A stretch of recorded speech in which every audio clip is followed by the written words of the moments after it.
Hi అండి, నమస్తే. Welcome to Devi smart kitchen. ఈరోజు వీడియోలో ఫస్ట్ టిప్ వచ్చి, మనం గ్యాస్ బండిని మార్చవలసి వచ్చినప్పుడు ఆ బండిని అలాగే తీసుకువెళ్ళిపోతే కనుక టైల్స్ మీద గీతలు అయ్యి పడిపోతాయి. కాబట్టి దాని కింద డోర్ మ్యాట్ పెట్టేసుకుని ఈ విధంగా లాగితే చాలా ఈజీగా వచ్చేస్తుంది. అలాగే ఫ్లోర్ మీద ఎటువంటి గీతలు కూడా పడవు. అలాగే నెక్స్ట్ టిప్ వచ్చి, మన ఇంట్లో దువ్వెన్ని తల దూకోవడానికే కాదండి, ఇలా కూడా ఉపయోగించుకోవచ్చు. చాలా హెల్ప్ అవుతుంది. దీనికోసం ఏదైనా పనిచేయలేని సాక్స్ని తీసుకుని ఈ దువ్వెనికి తొడిగేయండి. దువ్వెని తీసుకున్నప్పుడు కూడా మనం వాడలేని దువ్వెని తీసుకుంటే ఇంకా బెటర్ కదా. ఇప్పుడు ఈ సాక్స్ని దువ్వెనికి వేసిన తర్వాత దీనికి ఒక రబ్బర్ బ్యాండ్ వేసేయండి. ఈ సాక్స్ జారిపోకుండా ఉంటుంది. ఇప్పుడు మనం క్లీన్ చేసుకునే ఆయుధం అయితే రెడీ అయిపోయిందండి. ఇదేంటంటే మనం కిచెన్లో అయితే ఉపయోగించుకోవచ్చండి. మనం వంట చేసేటప్పుడు పాలు కానీ లేదా ఇంకేమైనా కానీ ఒలగిపోతూ ఉంటాయి కదా.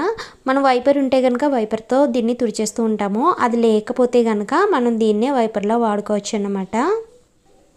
మనం కిచెన్ క్లీన్ చేసినప్పుడైతే ఇది చాలా బాగా మనకి హెల్ప్ అవుతుందండి.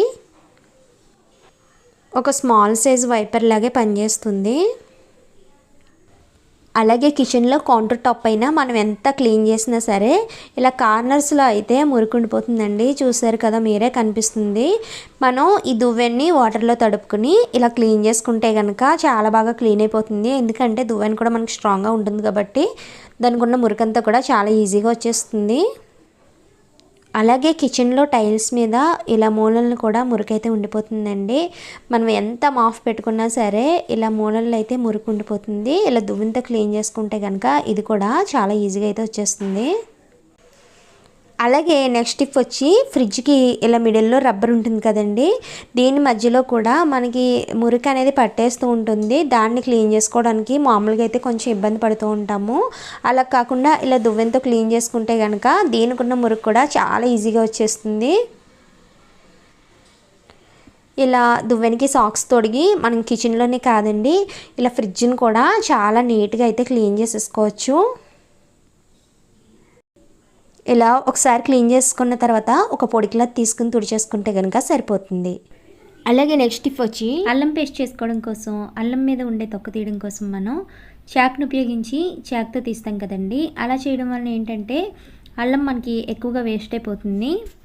అలా కాకుండా అల్లం ఎక్కువ వేస్ట్ కాకుండా అల్లం మీద ఉండే తొక్కని చాలా ఈజీగా తీసేసుకోవచ్చండి. దీనికోసం ఏదైనా గరుగ్గా ఉండే నేల మీద అల్లాన్ని ఈ విధంగా రుద్దితే కనుక చాలా ఈజీగా దానిపైన ఉండే తొక్క అయితే వచ్చేస్తుంది.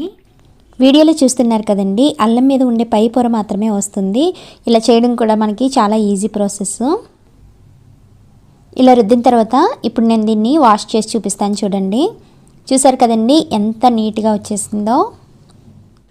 అలాగే నెక్స్ట్ టిప్ వచ్చి, మనం కళ్ళజోడు ఉపయోగిస్తాం కదండి. మనం కళ్ళజోడు పెట్టుకున్నప్పుడు అది జారిపోతూ ఉంటుంది, ఇది లూజ్ అయిపోవడం వలన. అలా కాకుండా ఉండాలంటే ఇలా ట్రై చేయండి.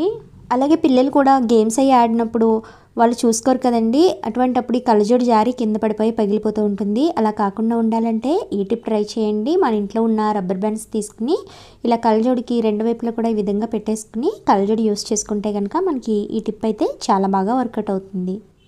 ఇంతేనండి. ఈ యూస్ఫుల్ టిప్స్ మీకు నచ్చినట్లయితే తప్పకుండా వీడియోని లైక్ చేయండి. అలాగే మన ఛానల్ని సబ్స్క్రైబ్ చేయండి. Thanks for watching.